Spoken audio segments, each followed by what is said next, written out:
Hello friends, welcome back to my channel. So friends, last క్లాస్లో మనమైతే wget command గురించి కొన్ని ఆప్షన్స్, అలాగే ఆ wget కమాండ్ అనేది మనం ఎలా యూస్ చేస్తాము, ఒక ఫైల్ అనేది ఇంటర్నెట్ నుంచి ఎలా డౌన్లోడ్ చేసుకోవచ్చు, ఇలా మనం చాలా నేర్చుకున్నాం కదా. సో అందులో కొన్ని ఆప్షన్స్ మనము ఈ క్లాస్లో చెప్పుకున్నాము. అక్కడైతే మనము ఈ 3 ఆప్షన్స్ గురించే నేర్చుకుంటాము. ఈ రోజైతే మీకు ఈ క్లాస్లో నేను ఈ రిమైనింగ్ ఆప్షన్స్ కూడా నేను ఎక్స్ప్లెయిన్ చేస్తాను. సో ఫస్ట్ వన్ ఆప్షన్ వచ్చేసి ఐఫాన్ ఐ అన్నమాట.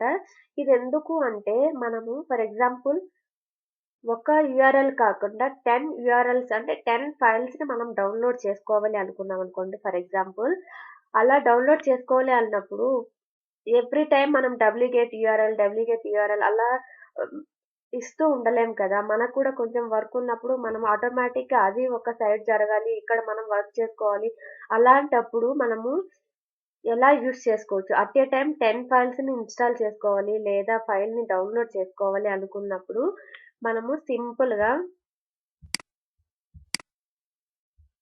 ఫస్ట్ మీరు డౌన్‌లోడ్ చేసుకోవాలి అనుకున్న ఫైల్స్ అన్నిటిని ఒక టెక్స్ట్ ఫైల్‌లో మీరు స్టోర్ చేసుకోవాలి.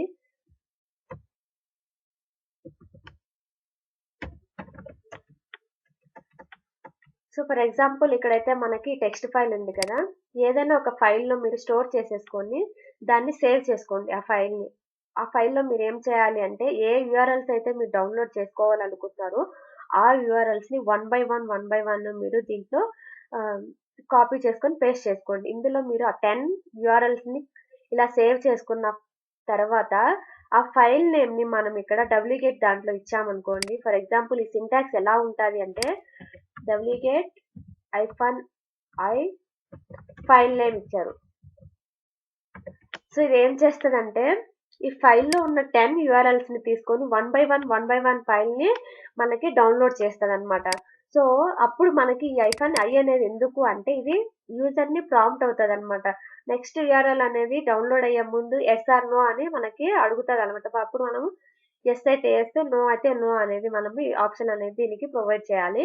సో మెయిన్ దీనికొచ్చేసి మనం అట్ ఎ టైమ్ ఒకవేళ 10 ఫైల్స్, 20 ఫైల్స్ అలా మనం డౌన్‌లోడ్ చేసుకోవాలి అనుకుంటే, ఆ యూఆర్ఎల్స్ అన్నిటిని ఒక ఫైల్‌లో సేవ్ చేసుకొని, ఆ ఫైల్ నేమ్ అనేది ఇక్కడ ఇవ్వాలి. ఒకవేళ మీరు టెక్స్ట్ ఫైల్‌లో సేవ్ చేసుకుంటే .txt అని కంపల్సరీగా మనం ఇక్కడ ఆ ఫైల్ నేమ్ అనేది కరెక్ట్ ఫైల్ నేమ్ అనేది ఇక్కడ మనం మెన్షన్ చేసుకోవాలి. ఓకేనా ఫ్రెండ్స్? సో నెక్స్ట్ ఆప్షన్ వచ్చేసి -m అన్నమాట. ఎమ్ అనేది ఎందుకు అంటే లైక్ మిర్రర్ వెబ్‌సైట్స్ అని ఉంటాయి. అంటే ఎంటైర్ వెబ్‌సైట్‌ని కూడా మనము డౌన్‌లోడ్ చేసుకోవచ్చు. అది ఎలా అంటే మీరు ఏ వెబ్‌సైట్‌నైతే డౌన్‌లోడ్ చేసుకోవాలి అనుకుంటున్నారో, ఆ వెబ్‌సైట్ నేమ్ అనేది మనం అక్కడ ఇచ్చేసి, తర్వాత ఈ wget కమాండ్‌కి ఈ -m అనే ఆప్షన్‌ని మనము పాస్ చేస్తాం. సో, సింటాక్స్ అనేది ఎలా ఉంటదంటే -m యూఆర్ఎల్ అనేది మనము ఇక్కడ మెన్షన్ చేస్తాం. సో, ఈ -m అనేది ఎందుకు అంటే ఏదైనా ఒక వెబ్‌సైట్ ఎంటైర్ వెబ్‌సైట్‌ని మనం డౌన్‌లోడ్ చేసుకోవాలి అనుకుంటే, ఇలా మనం -m అనేది యూజ్ చేస్తాం. ఎగ్జాంపుల్ మీకు చెప్పాలి అంటే ఏదైనా ఒక ట్యుటోరియల్స్ తీసుకోండి. వెబ్ పేజెస్ ఉంటాయి గదా. లైక్ W3 స్కూల్స్ అని ఒక ట్యుటోరియల్ వెబ్ పేజ్ ఉంది. అందులోకెళ్తే మనం చాలా టెక్నికల్స్ అనేటివి సంబంధించినటువన్నీ నేర్చుకోవచ్చు. ఆ యూఆర్ఎల్‌ని కూడా మీరు డౌన్‌లోడ్ చేసుకోవచ్చు. అలా ఏదైనా ఒక వెబ్‌సైట్‌ని కంప్లీట్‌గా డౌన్‌లోడ్ చేసుకోవాలి అనుకుంటే ఈ -m అనే ఆప్షన్ అనేది మనకు బాగా యూజ్ అవుతది. నెక్స్ట్ వచ్చేసి ఎఫ్‌టిపి అన్నమాట. ఇప్పటివరకి మనము హెచ్‌టిటిపిఎస్ అనేది మనం ఇలాగా ఈజీగా డౌన్‌లోడ్ చేసుకోవచ్చు. ఇక్కడ wget అని ఇచ్చేసిన తర్వాత యూఆర్ఎల్ అనేది ఇక్కడ హెచ్‌టిటిపి అనే యూఆర్ఎల్ అయినా ఇవ్వచ్చు. లేదా హెచ్‌టిటిపిఎస్ అనే యూఆర్ఎల్ కూడా మనం ఇవ్వచ్చు. బట్ ఒకవేళ మనం ఫైల్స్ ఎఫ్‌టిపి ద్వారా డౌన్‌లోడ్ చేసుకోవాలి అనుకుంటే దానికి కొంచెం ప్రాసెస్ అనేది డిఫరెంట్ అన్నమాట. అది మీకు ఇప్పుడు నేను సింటాక్స్‌తో చూపిస్తాను. So, download file through the FTP అన్నమాట. ఎఫ్‌టిపి అంటే ఫైల్ ట్రాన్స్‌ఫర్ ప్రోటోకాల్ అన్నమాట. ఈ ఎఫ్‌టిపి అనేది కూడా మనకి యూనిక్స్‌లో ఒక కమాండ్. సో, ఇది కూడా మనకి రియల్ టైమ్‌లో చాలా యూజ్‌ఫుల్ అవుతది. అది నేను నెక్స్ట్ వీడియోస్‌లో అలా అప్‌లోడ్ చేస్తాను. ఓకేనా ఫ్రెండ్స్? సో, ఇప్పటికైతే మనము ఎఫ్‌టిపి ద్వారా ఒక ఫైల్స్‌ని ఎలా డౌన్‌లోడ్ చేసుకోవచ్చు through the wget command use చేసుకొని అని అనుకుంటే, దాని సింటాక్స్ ఏంటంటే ఇక్కడ wget కమాండ్ అని మనము మెన్షన్ చేస్తాము. దాని తర్వాత హైఫన్ ఎఫ్‌టిపి అని మనకి కంపల్సరీగా మనం ఇక్కడ మెన్షన్ చేస్తాము. ఎఫ్టిపి యూజర్ అనమాట. -f1 FTP -user equal to FTP user name అనమాట. ఆ యూజర్ నేమ్ అనేది మనం ఇక్కడ మెన్షన్ చేయాలి. దాని తర్వాత ఆ యూజర్ యొక్క పాస్వర్డ్, తర్వాత మనము ఏదైతే ఎఫ్టిపి ఫైల్స్ మనం డౌన్లోడ్ చేసుకోవాలనుకుంటున్నామో ఆ ఎఫ్టిపి ఫైల్ లింక్ ని ఇక్కడ మనము మెన్షన్ చేసుకుంటాం. దీనికి మీకు జస్ట్ ఒక ఎగ్జాంపుల్ చెప్తాను చూడండి. డబ్ల్యూగెట్ అని ఇచ్చాము ఇక్కడ. దాని తర్వాత ఇక్కడ ఈ ఎఫ్టిపి -యూజర్ అని ఇచ్చి నేను ఇక్కడ జస్ట్ ప్రియా అని ఇచ్చాను. దీనికి సంబంధించిన పాస్వర్డ్ అనేది మనం ఇక్కడ మెన్షన్ చేస్తాము. దాని తర్వాత ఇక్కడ యూఆర్ఎల్ అనేది మెన్షన్ చేస్తాం. ఓకేనా friend? So through the FTP మనం ఇన్స్టాల్ చేసుకోవాలంటే మీరు ఖచ్చితంగా యూజర్ నేమ్ పాస్వర్డ్ అనేది మీరు ఇక్కడ మెన్షన్ చేయాలి. ఓకేనా? నెక్స్ట్ మనకు వచ్చేసి ఎఫ్టిపి అయిపోయిన తర్వాత ఇక్కడ -b అని ఉంది. -b అనేది మనకి ఎలా యూజ్ అవుతుంది అంటే మనం నేర్చుకున్నాం లాస్ట్ క్లాస్ లో లైక్ wget కమాండ్ యూజ్ చేసుకొని మనం బ్యాక్గ్రౌండ్ లో కూడా ఫైల్స్ ని డౌన్లోడ్ చేసుకోవచ్చు అని. సో అలా ఫైల్స్ ని బ్యాక్గ్రౌండ్ లో డౌన్లోడ్ చేసుకోవాలి అనుకుంటే -b అనే ఆప్షన్ ని యూజ్ చేసుకుంటాము. సో దీని సింటాక్స్ వచ్చేసి wget -b యూఆర్ఎల్ అనేది మనం ఇక్కడ మెన్షన్ చేస్తాం. దానివల్ల ఇదేమవుతుంది అంటే బ్యాక్గ్రౌండ్ లో మనకి ఫైల్ అనేది డౌన్లోడ్ అయిపోతుంది. ఒకవేళ మీకు బ్యాక్గ్రౌండ్ లో ఫైల్ అనేది డౌన్లోడ్ అయిందా లేదా ఫెయిల్ అయిందా అని ఆ స్టేటస్ ని మీరు తెలుసుకోవాలి అనుకుంటే దాన్ని మనము ఇలా టెయిల్ కమాండ్ యూజ్ చేసుకొని ఆ స్టేటస్ అనేది మనము చెక్ చేసుకోవచ్చు. So tail -f wget -log అని ఇస్తుంది అనమాట.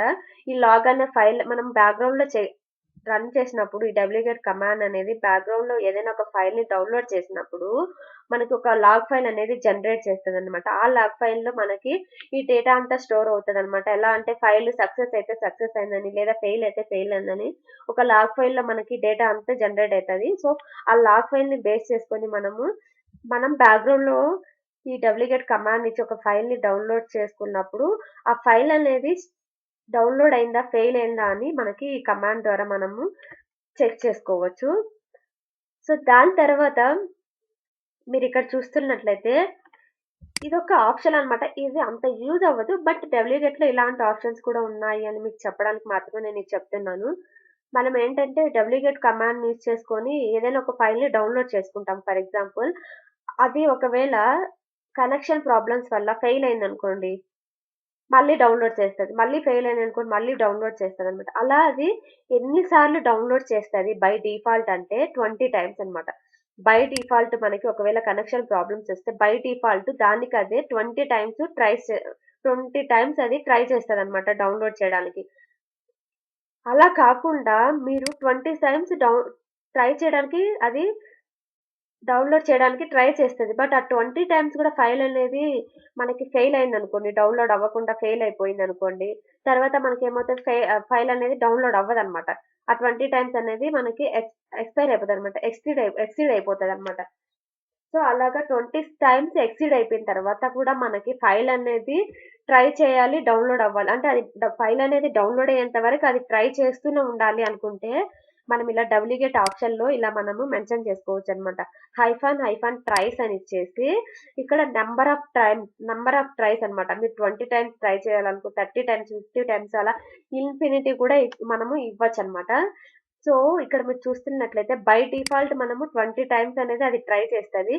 లేదు 20 టైమ్స్ కాకుండా మోర్ దాన్ దట్ కావాలి అనుకుంటే ఇన్ఫినిటీ కూడా మనం యూజ్ చేసుకోవచ్చు అనమాట. దాని సింటాక్స్ ఎలా ఉంటది అంటే W wget -tries equal to inf అని ఇస్తామన్నమాట. అంటే ఆ ఫైల్ అనేది కంప్లీట్ గా డౌన్లోడ్ అయ్యేంత వరకు అది ట్రై చేస్తూనే ఉండాలి అని చెప్పేసి మనం ఇలా మెన్షన్ చేసుకోవచ్చు.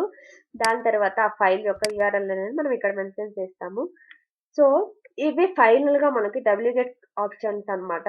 సో ఇక్కడ లాస్ట్ లో నేను జస్ట్ మీకు ఇది చెప్పడానికి ఒక పెట్టాను ఇక్కడ ఒక కమాండ్ కూడా. అదేంటి అంటే మనం ఏదైనా ఒకటి నెట్వర్క్ నుంచి డౌన్లోడ్ చేసుకునేటప్పుడు పర్మిషన్స్ డెనైడ్ అని వస్తదనమాట. అంటే పర్మిషన్స్ లేవు, యాక్సెస్ లేదు ఒక ఫైల్ ని మీరు ఇక్కడ డౌన్లోడ్ చేసుకోవడం. కొన్ని రిస్ట్రిక్షన్స్ ఉంటాయి కదా ఫైల్స్ ని డౌన్లోడ్ చేసుకున్నప్పుడు. సో అలాగా మీరు దాన్ని కూడా ఓవర్కమ్ చేసుకోవడానికి మీరు యూజర్ ఏజెంట్ హియర్ అని నేను ఇక్కడ మెన్షన్ చేశాను.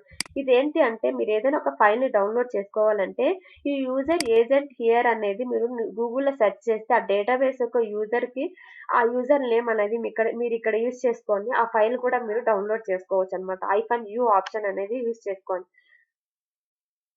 సో ఇది ఫ్రెండ్స్ మొత్తానికైతే మనకి డబ్ల్యూగెట్ కమాండ్ గురించి అండ్ డబ్ల్యూగెట్ కమాండ్లో ఎలాంటి ఆప్షన్స్ వస్తాయి, వాటిని ఎలా యూజ్ చేసుకోవచ్చు అని ఫైనల్గా ఇది మీకు ఈ వీడియోలో మీకు నేను ఎక్స్ప్లెయిన్ చేశాను.